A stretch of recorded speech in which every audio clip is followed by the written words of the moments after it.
Aê, beleza, Rafael. Apareceu você também aqui. Tá joia. Sou mais devagar, né, Henrique? Mas tudo bem, tamo aí. Imagina. Tudo bem com vocês? Foi ótima apresentação, muitos Ótimo. elogios lá no palco. Eu não sei se o Fará e se a Fernanda já estão aqui na sessão.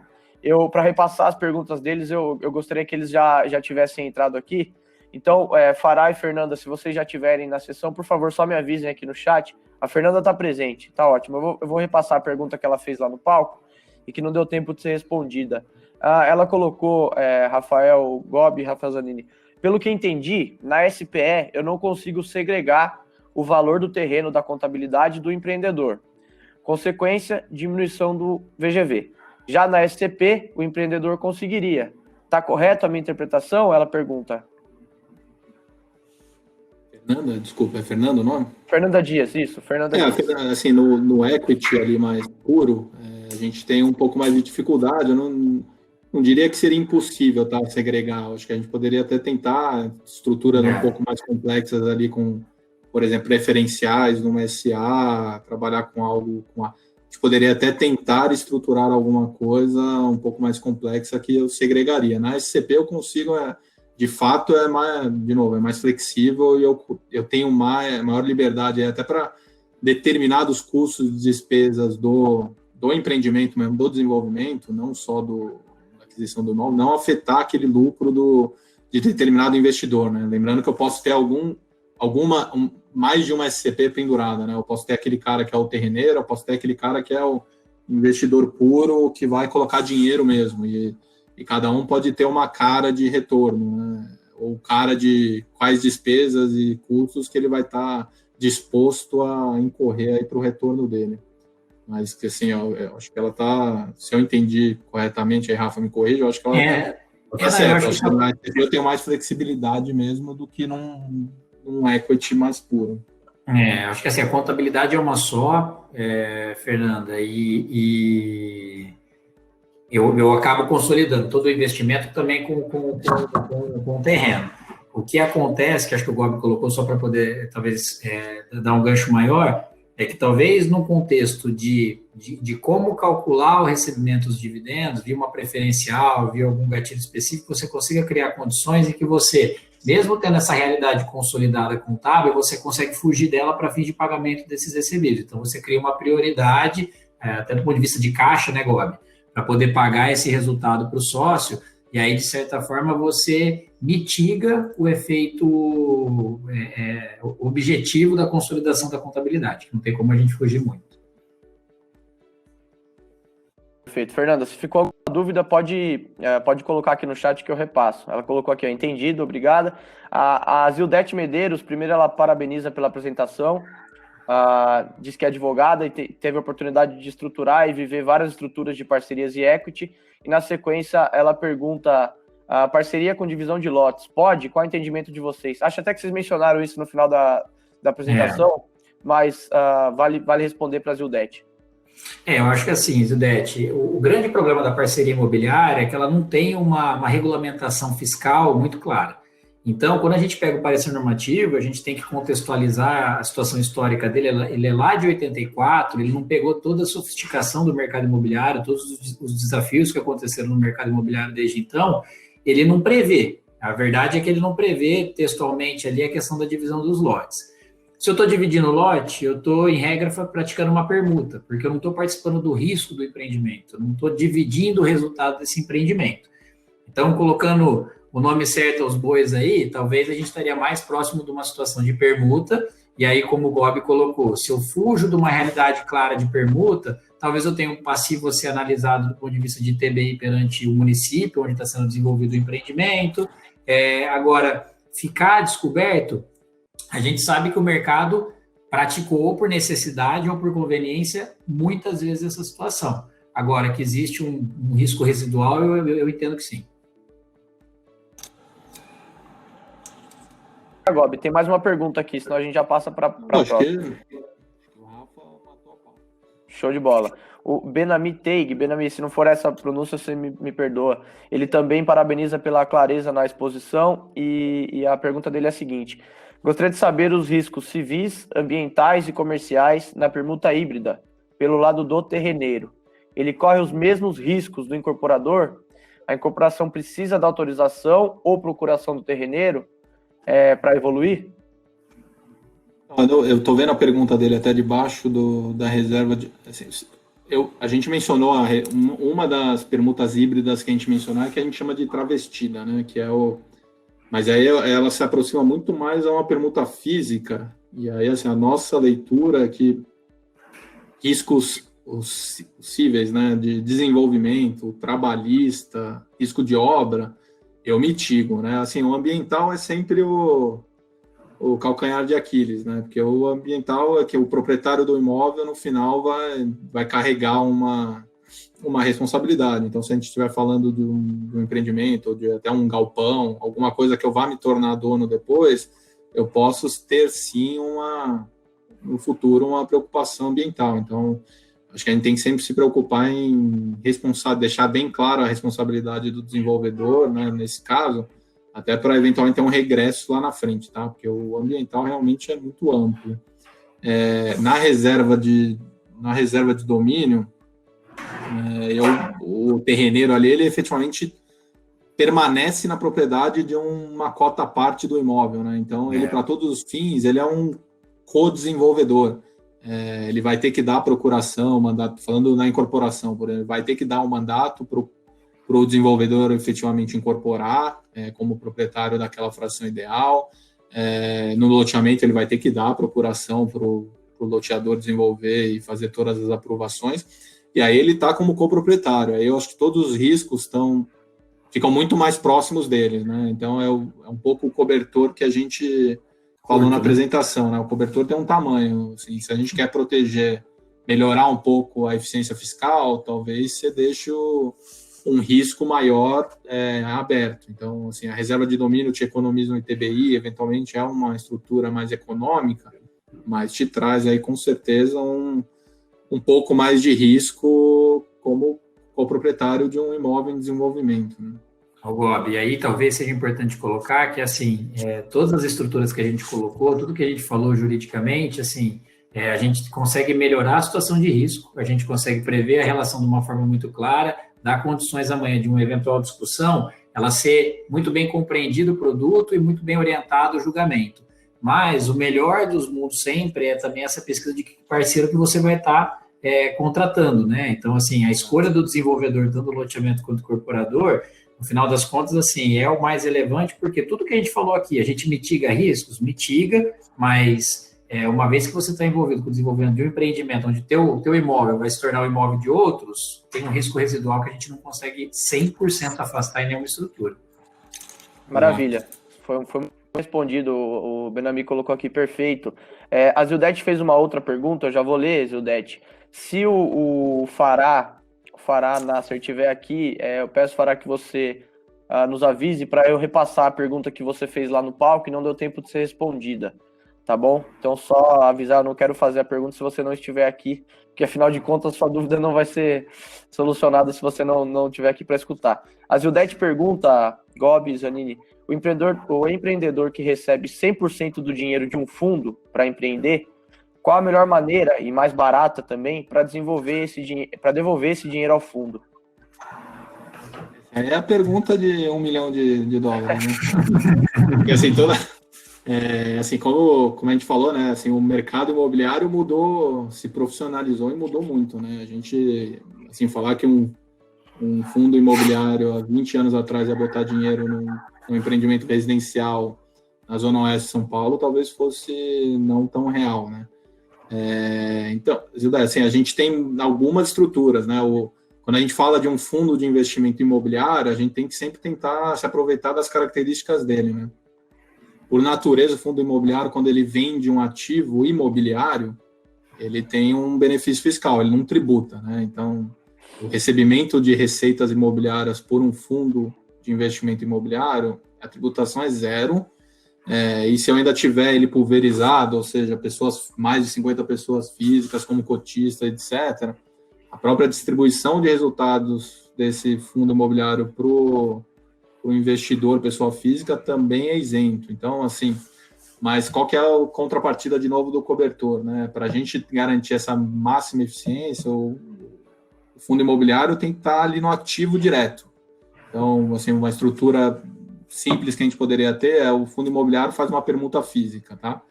Eventualmente eu tenho um custo ali, um carrego de TBI, mas em contrapartida, como eu não tenho nem o lucro presumido e nem um lucro real lá na frente, talvez feche a conta. E aí, qual que são as grandes discussões, né? Quando eu tenho o fundo imobiliário direto no ativo, o que eu trago um pouco para dentro de casa, né? Eu trago, eventualmente, umas discussões de consumidor, né? Porque o fundo imobiliário vai pegar o imóvel e revender para um terceiro, né? Aquele adquirente, ele pode, na hora de reclamar que o encanamento não foi feito da forma dele, a entrega não foi feita, ele não vai colocar só o desenvolvedor, vai colocar o fundo imobiliário.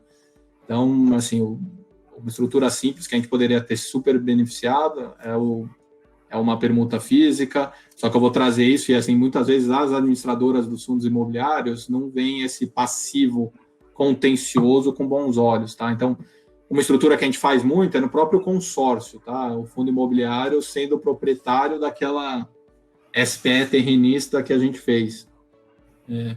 Por mais que eu não tenha o super eficiência zero do fundo imobiliário, eu tenho ali os 6,73 da SPE terrenista no lucro presumido hoje, eu dali para frente eu trago uma super eficiência para os investidores, um retorno bacana com algumas proteções, tá? Então, assim, a gente pode até, Zilda, depois entrar em contato com a gente pode até desdobrar um pouco as opções, mas, assim, a gente tem estruturas que podem mirar o zero de tributação hoje, mas que vai me trazer alguns riscos aí que talvez um veículo regulado não esteja com apetite para tanto. Por outro lado, outras estruturas que eu tenho que pagar um pouco de imposto, ainda aproveitando um pouco da eficiência do fundo imobiliário, são bastante utilizadas aí no mercado hoje em dia. Perfeito, Gobi. O Gobi comentou de vocês conversarem depois, não só para a Zildete, todo mundo que está aqui na sessão. Vocês têm algumas possibilidades de entrar em contato com o Gobi, com o Zanini e com a PMK.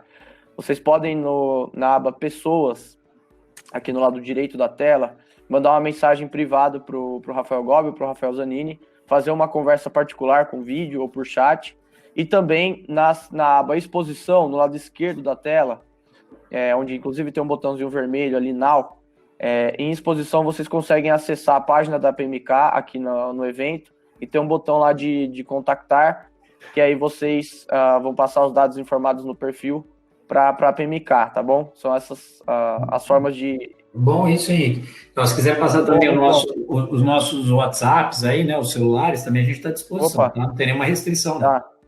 Vocês podem colocar aqui no chat, viu, Rafael, o número do celular, e fica gravado aqui, ó. Tanto você quanto o Gobi, aqui no lado direito, vocês podem deixar os seus contatos, e-mail, celular, fica até mais fácil para as pessoas entrarem em contato e vocês orientarem. O Zanini já colocou aqui, o Gobi também, se quiser colocar. Eu estava lendo aqui a pergunta do Fará, por mais que aparentemente ele não entrou aqui na sessão, mas eu acho que é pertinente para as outras pessoas que estão aqui. Eu acho que a pergunta pode fazer sentido, principalmente porque na região de Ribeirão Preto tem muitos loteamentos. A pergunta que ele fez foi a seguinte: numa parceria tradicional de loteamentos, quais os maiores riscos e quem corre esses maiores riscos? Se é o parceiro proprietário ou o parceiro desenvolvedor? Esse na verdade... Ele entrou aqui. Ele entrou? Ele tá online aqui. Maravilha, Opa. ele tá online aqui. Acabou. Excelente. Então, Fará, o pessoal estava atrás de você aí para a gente poder discutir aí, né? Eu acho que quando a gente está falando do desenvolvimento, a gente tem riscos distintos, mas o risco existe dos dois lados, né? Eu acho que você não estava aqui online no começo do chat, mas a gente considerou aqui numa pergunta que falava de permuta, que a escolha do parceiro é super importante, né? Então, se o parceiro for mal escolhido, o proprietário vai estar muito descoberto, porque esse ativo dele vai ser transformado, né? Aquela área dele vai entrar no perímetro urbano. Então, imagina que você era proprietário de uma fazenda, de um sítio aqui e tal, e isso foi inserido no perímetro urbano por uma necessidade da aprovação do empreendimento, isso passa a ter IPTU, eventualmente teve alguma má previsão com relação a como gerir a posse desse imóvel, e o pessoal fez alguma coisa ali que não deveria dentro da área. Então, ao vincular o imóvel com o desenvolvedor, o proprietário tem algumas preocupações que são justas, relevantes e têm que ser endereçadas. Do ponto de vista do desenvolvedor, eu acho que, assim, minimamente hoje, né, aquela estrutura que a gente colocou lá, que é a estrutura híbrida do equity, eu acho que minimamente a transferência da área para uma SPE, onde o desenvolvedor tem uma pequena participação dele no começo, só para poder ter alguns poderes de veto dentro da administração da empresa, evitar que o ativo seja onerado e já caracterizar aquela sociedade ali como um veículo ao desenvolvimento, eu acho que isso é o básico. Porque eu acho que isso aí vai permitir, de fato, aí, ter uma tranquilidade maior para o desenvolvimento, para a sequência da aprovação do empreendimento. A gente sabe que às vezes a gente tem áreas muito grandes que vão compreender 1, 2, 3, 6 fases. Então, acho que isso tem que ser ponderado e acho que minimamente tem que ter isso. Não sei se eu respondi 100%, tá, Fará? Qualquer coisa, detalhe aí. Se você tiver ficado com alguma dúvida ainda, pode colocar aqui no chat. Gobs, no final da apresentação de vocês, vocês colocaram algumas coisas que têm saído na mídia, e um dos assuntos que eu vi ali, e que a gente tem debatido bastante aqui na Smartus, produzido conteúdo sobre esse assunto, inclusive, são dois, né? Mas eu vou começar pela reforma tributária. Tive a oportunidade de falar com o Zanini, inclusive, para uma matéria que a gente publicou no nosso site. Qual a impressão de vocês sobre essa reforma apresentada pelo governo e o que vocês têm de expectativas, principalmente para o mercado de loteamentos, que é a maior parte do público que está aqui no evento hoje, em relação a essa reforma tributária? Vai melhorar a situação? Vai piorar a situação? Onde que é preciso ter cuidado aí nessa reforma? Quer que eu comece, posso? Então é o seguinte, eu acho que, na verdade, assim, essa reforma tributária, ela vem corrigir um problema que não é muito um problema do mercado imobiliário, né, Henrique? Então, se a gente for analisar o problema que é o PIS e COFINS, como imposto cumulativo em alguns casos, toda a regra de creditamento que é super complexa para uma série de atividades, para o mercado imobiliário isso não é tanto uma realidade, né? 90%, se eu tiver sendo conservador aí, tá no lucro presumido, as incorporações estão no RET, então a gente tem, no final das contas, para o mercado imobiliário, uma estrutura de tributação muito simples, muito objetiva. A gente tem, às vezes, algumas discussões ali de como apropriar essa receita, mas a tributação em si, ela não muda muito. O que a gente vai ter como reflexo, talvez, que a gente viu lá e colocou, e eu gosto sempre de frisar, que projeto de lei a gente tem que ter um pouquinho de cuidado para comentar, porque a hora que o projeto de lei entra, e aí vai passar pela Câmara, vai passar pelo Senado, ou não, vai ter uma votação única, mas assim, vira um remendo, a coisa vai sendo modificada lá. Então, às vezes, a ideia original é modificada. Mas o que a gente viu lá é assim, se você analisar a exposição de motivos, a desoneração do mercado imobiliário era uma questão conceitual. Eles estão falando, olha, vou desonerar por 5 anos, porque quando se vende para a pessoa física, eu não tenho uma operação mercantil de creditamento que na origem do PIS e COFINS ali justificaria essa tributação. Então, o negócio é meio técnico, é meio conceitual. A transição é porque, em algum momento, a ideia do governo, e eu acho que ela é muito boa, é unificar como um critério geral para todas as operações. Você tem um imposto que não tenha muita oscilação de tratamento. Então, assim, como efeito imediato, o que a gente viu que também pode ser modificado foi um aumentozinho para os RETs, né? Que iria para 4,12. E o que eu coloquei até lá no artigo, eu entendo que pela forma como está redigido o projeto de lei hoje, a gente vai ter uma redução da carga fiscal do lucro presumido nos próximos 5 anos. Porque você tem uma revogação, né, do PIS e COFINS e, ao mesmo tempo, você tem uma isenção do CBS que substitui ele. Então, quando a gente calcula o lucro presumido lá com as alíquotas presumidas sobre a receita, se eu deixo de ter o CBS sobre a receita, eu vou ter IRPJ e CSL, como um movimento lógico, tá? Então, a gente tem que acompanhar como é que vai ser essa aprovação final, mas talvez para o mercado imobiliário vai ser um ganho. Se isso vai ser repassado ou não, se isso vai ter um efeito positivo do ponto de vista de precificação, aí já são outros 500. Acho que, só complementando, acho que o único risco aí que a gente tem é essa reforma ser feita em partes, né? E aí, como é que aí, no meio disso aí vem a tal tributação de dividendos, né? Porque se o negócio for feito em partes, sem, assim, eu desonero ali embaixo no lucro presumido, mas taco 15% nos dividendos ali, eu posso, todo o ganho que a gente está tendo ali, eventualmente eu vou matar em cima, né? Então, acho que eu concordo com o Rafa, a CBS eu acho que tem tudo para dar certo, mas acho que a preocupação é mais o fatiamento da discussão, né? Assim, o negócio tem que tem que ordenar como um todo, né? Então, se a gente tiver uma tributação de dividendos, e muitas estruturas dessas que a gente falou, a gente vai ter uma dificuldade aí de adicional, né? Que a gente está sempre falando de veículos, a gente está sempre falando de SPS, muitas vezes tem holding no meio do caminho, a gente vai ter um trabalhinho aí para enxugar estruturas e diminuir distribuições, né? Perfeito. Eu costumo dizer, só concluindo aí, costumo dizer, Gob, que assim, que eu aprendi com uns parceiros aqui, que o remédio é conforme o problema que vem, né? Então, eu acho que assim, dependendo de como eles mandarem essa estrutura de tributação dos dividendos, se eles não respeitarem aí um próprio conceito de já tributação dessa renda, né, e daí remuneração para cima, a gente vai ver um movimento de mercado de desconstrução das estruturas societárias que a gente falou e que hoje dominam o mercado. Então, a gente vai ter que ver um movimento, talvez, de apropriação direta de ativos, talvez os consórcios ganhando uma maior relevância, né? O mercado imobiliário, especialmente as grandes urbanizadoras, elas têm tudo dentro de casa, muitas vezes, né? E aí, talvez, a gente vai ter que segmentar isso, porque senão você vai começar a gerar um efeito de serviços ali dentro, né? Não tendo o mesmo ativo, que vai ficar incompatível com a estrutura. Então, assim, orar e vigiar e aguardar, mas acho que vem coisa nova aí pela frente. Maravilha, maravilha. Para a gente fechar a discussão aqui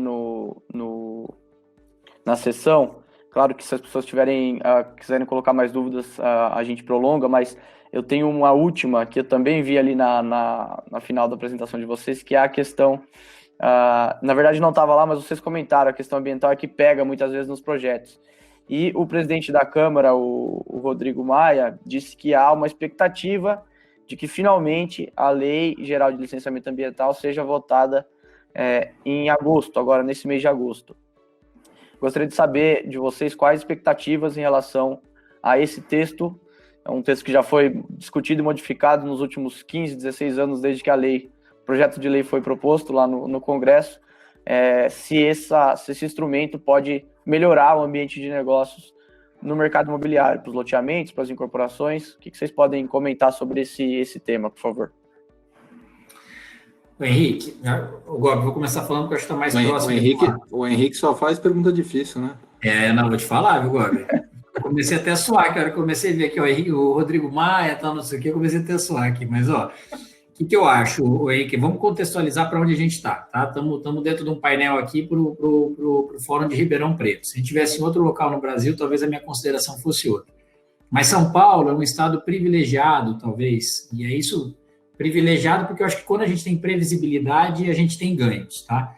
Mas a gente tem um ente aqui, que é o GRAPROAB, quando a gente está falando de aprovação de loteamentos, que ele consolida uma série de preocupações, né, regionais e tudo mais. Então, assim, você tem uma regra aqui em São Paulo que funciona. Você pode discutir que, em alguns casos, pode ter uma preocupação maior com relação à questão de nascente, de abastecimento, captação. A gente pode discutir alguns critérios técnicos, mas pelo menos São Paulo tem o norte. Então, eu acho que tem uma lei geral de licenciamento. O que me preocupa é a gente tratar o Brasil como sendo um local só, entendeu?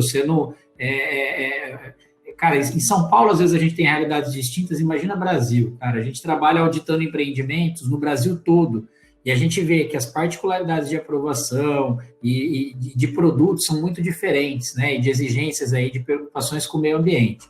Então, assim, eu gostaria de aguardar. Eu acho que pensando em São Paulo, se ele embaralhar o jogo, que está muito bem já direcionado com o GRAPROAB, acho que pode ser um problema, entendeu? A gente tem uma CETESB que pode ser exigente, mas funciona. Enfim, não sei, Gobi, Não, acho que é isso aí, né? Acho que no final o ambiental é sempre, como a gente falou, um calcanhar de Aquiles em desenvolvimento imobiliário, né? Eu acho que assim, as regras têm que ser muito claras e, como o Rafa falou, né? Não adianta a gente tratar um país continental com uma medida só, né? Então, mas eu acho que vamos olhar, né? Vamos ver, vamos aguardar aí as discussões e torcer para eles terem a mão boa aí no final. Maravilha. Zanini, muito obrigado pelos esclarecimentos. O pessoal gostou muito da palestra e também interagiu aqui na sessão, que é sempre muito legal. Essa ferramenta que a gente contratou permite uma experiência bem mais próxima do evento físico do que simplesmente ficar fazendo lives, né? Como o Léo colocou, a gente não tem nada contra a live, a gente faz inclusive, mas essa plataforma simula muito bem o que é um evento, e acho que a interação foi muito positiva, foi muito bacana. Se vocês quiserem entrar em contato diretamente com o Zanini e com o Gob, eles deixaram aqui os números de celular para contato, e também aqui na plataforma é possível, tanto no chat ali, vai em pessoas, procura Rafael Gob ou Rafael Zanini, quanto na seção de exposição, na aba de exposição, tem lá todas as informações e um vídeo institucional da PMK para vocês entrarem em contato. Pessoal, muito obrigado, a gente volta agora lá para o palco e acompanha o evento até o final. Um abraço, até mais. Valeu, obrigado, gente.